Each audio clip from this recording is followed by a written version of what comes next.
Hello there, Alaskans, wherever you are. Welcome to the Must Read Alaska Show, coming to you from somewhere in Alaska. This is the place where we talk about, you guessed it, Alaska, where we keep the mainstream media on their toes and where we are standing up for what's right in a world run by leftists. You can find out more by heading over to mustreadalaska.com and also checking out the Must Read Alaska YouTube channel for some really great content. But first, let's get this party started.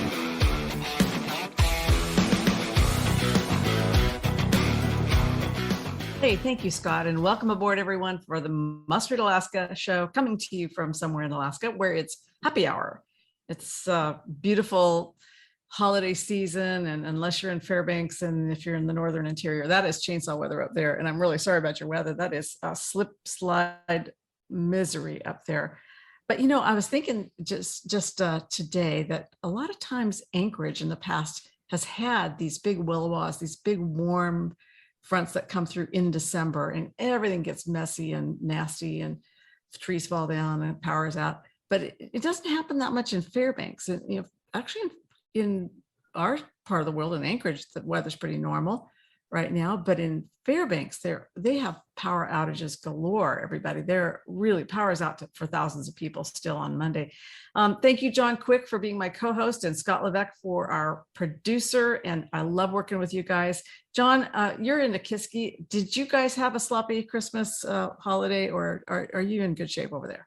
We're in good shape over here. You know, we had a great Christmas holiday season and went sledding and hiking with the kids and the whole 9 yards. And, you know, one of the conversations I had with some friends and family this last week that don't live in the great state of Alaska was, they said to me, and I quote, "Man, I wish we had a governor like you have in Alaska, Governor Dunleavy."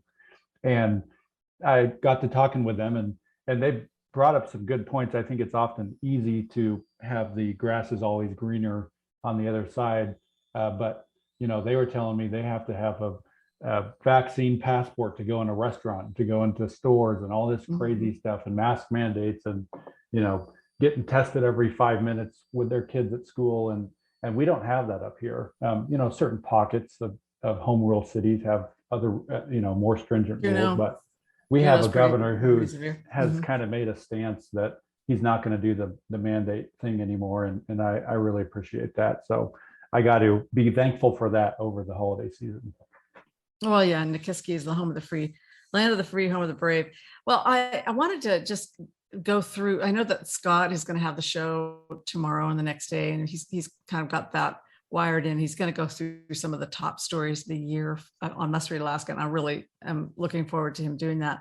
But I wanted to just go through a few stats, John, as we sort of close out the year, because I realized that we are only 51 stories away from having 2,000 stories posted on Must Read Alaska this year. Now, I know yours truly wrote most of them.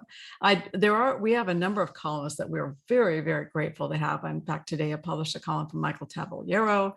We published a column from candidate Kelly Chewbacca, who wanted to make a few points about Lisa Murkowski.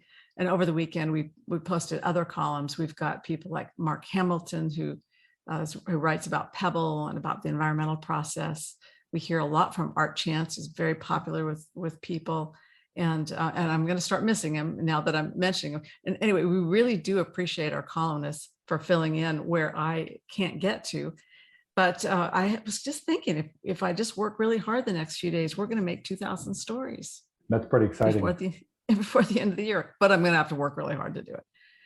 And I don't know, I may not. I've been trying to take some time off. And we're also getting an average of 30 comments per story. Now, those are approved comments. Just so you know, John, we get a lot of comments, sometimes like 600 a day at times, but they don't all get approved. And just so people know, if they're giving really low quality comments, like they've made a whole bunch of typos and I just don't have time to clean up the mess, I just let it go. I said, you know what, come back, try harder. Or if they're repetitive or they're trolling, if they're name calling a lot, I don't like name calling. I don't like it when people misspell candidates or our politicians or our leaders' names. I don't like them when they call them dumb Levy. I think that's, just don't do it. I don't like it when they call Lisa Murkowski and they spell it like a cow. I don't like it when people are disrespectful to our leaders. I like it when they stick to the topics and they stick to the issues and don't personalize it with these nasty little attacks. So if I see those get canned too. But of all of the ones that we've had, we're getting so many that it does take me about an hour a day, and I try to do it in about 3 or 4 sessions a day where I go through and I really quickly approve them. I'm not trying to correct everybody's typos anymore, by the way. If they've got typos, they're kind of owning them out, because I would be all day fixing them. So be careful with your comments. Try to be helpful in terms of being on the issues and not personalizing things, and turn over a new leaf. If you've been a troll, don't be a troll. Total number of words that we've produced at Must Read Alaska this year is 1,012,738. And wow. John, I know you have some other stats that you want to jump in on, but before you do, the top referrer to Must Read Alaska is not Facebook, like some of our trolls say it is. It is actually Google, and then our second most is other search engines, and Facebook is the third highest referrer. So, so you've got some numbers too, right? I do, and despite some elected officials tries to get us knocked off Facebook, you're doing something right when elected officials from the left are sending Mark Zuckerberg personal letters and asking them to disband us on Facebook. And we're talking to you, Zach Fields, representative of downtown Anchorage. Thanks a lot for flagging us for Zuckerberg. We appreciate it. We'll return the favor soon. Yeah, and all that does is get us more views, so we appreciate that. And some of the stats I'm going to run through are pretty huge, and a lot of these stats we've increased 100%, 200%, 300% from year to year. So our Google stats we've had 24 million impressions in the last 12 months, which is an astronomical amount of impressions. And really, when you think about impressions, it's when somebody is Googling, Mark Begich into Google, we're popping up into that search query where people can see our news story first on that first page. That's happened 24 million times. Well, that's like 2 million a month. That's pretty good. And we're not paying for those. That's happening organically because Google sees us as a website that's making waves out there. So we appreciate Google for giving us those 24 million impressions. Another stat is we have a partnership with Newsbreak, which is, I think, the third highest downloaded news app in the iTunes store. They run our stories all over the US, syndicate our stories, and we've reached 30 million people on their app, 30 million in 1 year. In 1 year, which is just amazing. We have 8,000 followers on Newsbreak. We have the most amount of followers of any news organization in Alaska with Newsbreak, which is pretty awesome. We're beating every news player, the Anchorage Daily News, the big boys with big budgets and lots of staff. We have the most amount of followers on that app, so that's pretty exciting. Really exciting, actually. Our Facebook reach, we reached 9.3 million people on Facebook. And that's, we had about double that amount of impressions on Facebook, but we've reached 9.3 million people on Facebook in the last 12 months. And we've had 5.5 million people engage with us on Facebook. So they're liking it, they're leaving a comment, they're sharing the post. 5.5 million people engage with us on Facebook. We've done, a number of videos on Facebook. This stat to me is just huge. Again, it's a big stat. We've had 5.2 million minutes of videos watched on Facebook. 5.2 million minutes, which is a lot of minutes. That's a lot of minutes. Yeah, it's a lot of minutes. And we can't thank folks enough for watching and listening, and we're excited that these stats are through the roof. That stat alone has increased 500% over the last year. If you looked at 2020 compared to 2021, it's increased over 500%, which is pretty awesome. We have a partnership with Facebook where we produce what they call news articles, and it's basically our stories, and they get formatted into Facebook's way that they like to format them. And our stories have been opened 1 million times by people on Facebook, 1 million times, which is pretty awesome. We've gained 10, and that's their version of Newsbreak. Basically, what they do is that when you click on, when they turn it into a story that they kind of own, then you click on it, it stays in their environment. They don't send you out to our page. They kind of keep it there, and they like to control it a little bit. They control it. Yeah, got it. And then the another cool stat on Facebook is we've gained over 10,000 followers in the last 12 months. From, if you compare 2020 to 2021, we've gained 10,000 followers. We're almost at 25,000 followers, which is very exciting for us. And on Twitter, we've reached 2.5 million people, which is great. In the cesspool of the Twitter world, we're out there telling people the truth. So, well, yeah, and Twitter's not a place where we particularly like to live, but we are not seeding the field. That is a place where it's just we're there for the ratio, whatever. We understand what Twitter's all about, and it's a place where we go to get beat up, and then we go and write some more stories. And we really tick off the liberals on Twitter, especially. Well, the first story I really want to talk about today is something that happened when Dr. Anthony Fauci, who is our top infectious disease specialist for Joe Biden, went on CNN today and said, no parties on New Year's Eve, please. He said he does not consider it safe for people to go to parties. And if you don't know that everybody's vaccinated at a party, then just don't go. And he basically said he'd stay away from that. I have been telling people consistently that if you're vaccinated and boosted and you have a family setting in the home with family and relatives, it's okay. But if you're talking about a New Year's Eve party where you have 30, 40, 50 people celebrating and you do not know the status of the vaccination, I would recommend staying away from that this year. And that is because this Omicron variant that everybody's talking about, and it's apparently within days has overwhelmed the Delta variant and is now the only variant that anybody talks about. It's like Delta doesn't exist anymore. And I just think it is hilarious because our own Jamie Allard, who's a assemblywoman for Anchorage, has set forth a New Year's Eve party and campaign fundraiser, and she's rented the entire ballroom of the Marriott. And apparently she has blocked off many, many rooms in the Marriott so that people wanting to celebrate New Year's Eve can stay the night and be safe. And those rooms were all actually reserved. I mean, people reserved them so fast that the hotel has now opened up another huge block of rooms for her. Anyway, so she's having a fundraiser, and she doesn't care what Anthony Fauci said. And I called her and I asked her, well, what do you think about that? And she said, look, we got to celebrate. We have to celebrate living while we're living. We can't just hide under a rock for the rest of our lives. And I know, she said, I get that the virus is affecting people. It's making people very sick. And some people have a real bad experience. Lots of people have died from it, but we can't live like this forever. And so in our world, it's kind of she didn't say this, but in our world, it's kind of party on. We've got to be able to get beyond all this big fear narrative. And really proud of her. And I think that it is going to be the party of the year. And it's New Year's Eve, December 31st, starting at 8 p.m. And if you want to go learn more about it, you should go over to ALLARD'sforAlaska.com, I think is where her website is. And it's probably there, or a story on Must Read Alaska. We did a story on that. And we will see you on New Year's Eve. I think there'll be about 500 people there, so it should be a good time.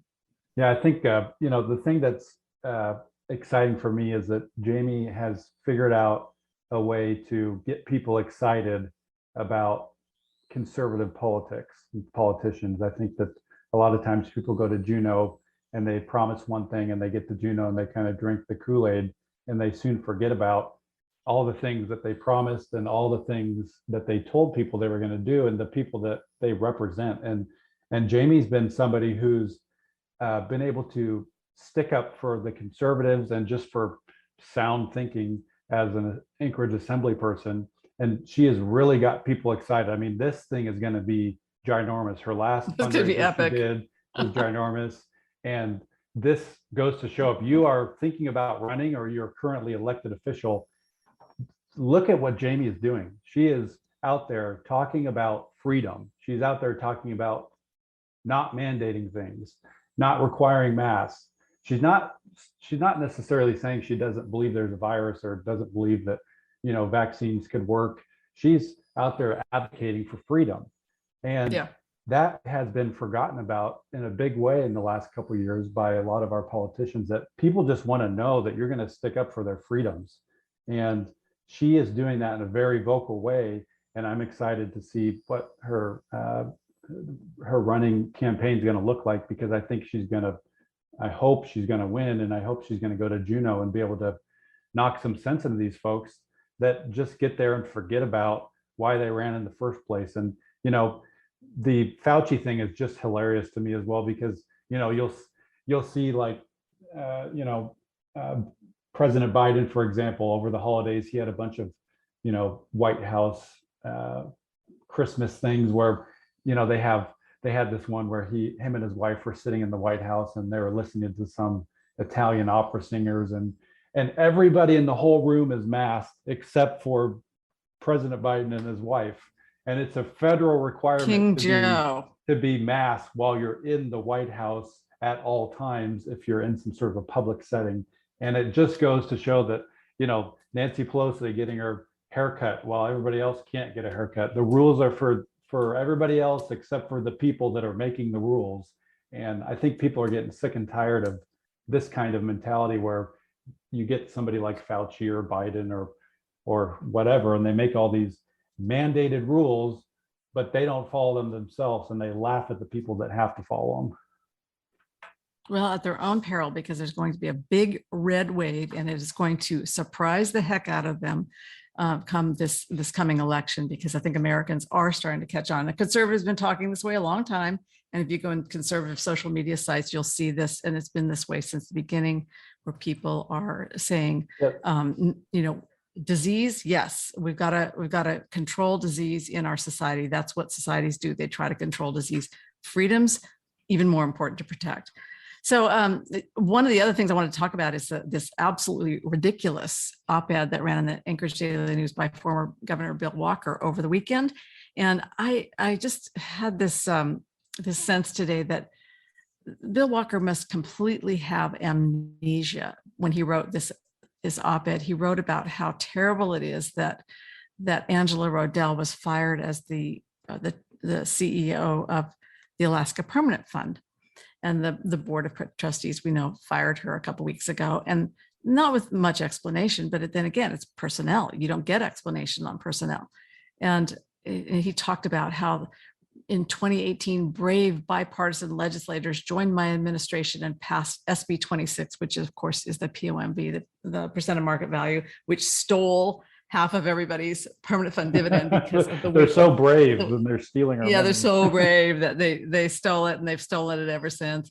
And everybody knows that I'm sort of so on the permanent fund, because I realize it can't be 10,000 per person. I realize that if we did that, we would probably attract the wrong kind of person to Alaska. But he goes on to talk about how great Angela Rodell was. Well, this is the same governor that fired Angela Rodell when he came into office. She was the commissioner of revenue, and he fired her. But even worse, he fired her without taking the trouble to pick up the phone and call her. He didn't bother calling Angela Rodell. No, he just let her read about it in the newspaper that she was fired. And so now he's got this op-ed saying, oh my gosh, it's just terrible that the Permanent Fund Board of Trustees has fired Angela Rodell. It must be Governor Dunleavy's problem. It must be he who has done it, and he's politicizing it. When you look back at his very own history. But what the thing that struck me is that the Anchorage Daily News is walking down this path, the same path they walked down in 2014 and 2018, doing everything they can to support a Bill Walker governorship. And they are absolutely shameless. They think that we don't remember, and yet we do. And I'm going to keep reminding them. The editorial page, as well as the editor and the reporters, are all in the tank for Bill Walker. Oh, yeah. And that is the very reason why, Must Read Alaska is here in the first place, is because we saw what they did in 2014. We saw what they did in 2018. These guys are shameless and they never stop. So we're just going to keep fighting, right? Yeah, my favorite quote in the op-ed or whatever this thing is, it's a bunch of garbage is what it is. It's a politicized board, a huge overdrawn of the fund, and a shifting of leadership with no explanation. And Bill Walker was the guy to politicize a permanent fund and to take, basically try to steal the money and use it for government. And, I think that that's just like most conservatives or libertarians in Alaska think that it's going to be a slippery slope. You give them a dime of the permanent fund and they're going to want the whole dang thing. And it doesn't solve any of the budget problems.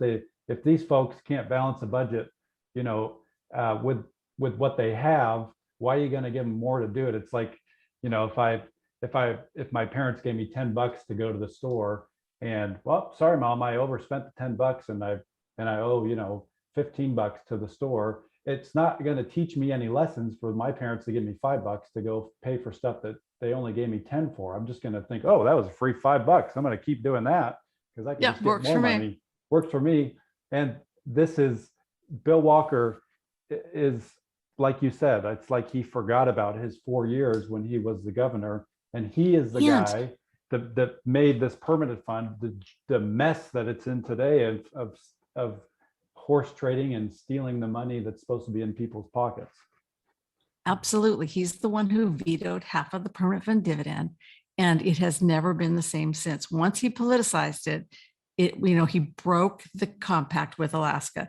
And so the gall that he has to write this op-ed, and it is so hilarious because, of course, if a conservative writes an op-ed for the Anchorage Daily News, they fact check it until it's no longer relevant. They hold it for weeks, and then they'll send it back to you and say, yeah, we need you to fact check this. Show us your work.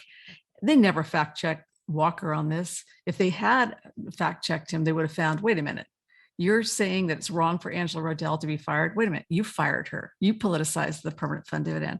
Anyway, good old Anchorage Daily News, up to its old tricks. So last topic. Okay, today, the president talked with a bunch of governors, and he admitted that COVID has to be handled on a state level, not a federal level. This is hilarious. This is the president who he ran on COVID. Just like Bill Walker, he must assume that we have amnesia. So in 2020, he said, and this was like in October of 2020, we're 8 months into this pandemic and Donald Trump still doesn't have a plan to get this virus under control. Well, guess what he said today?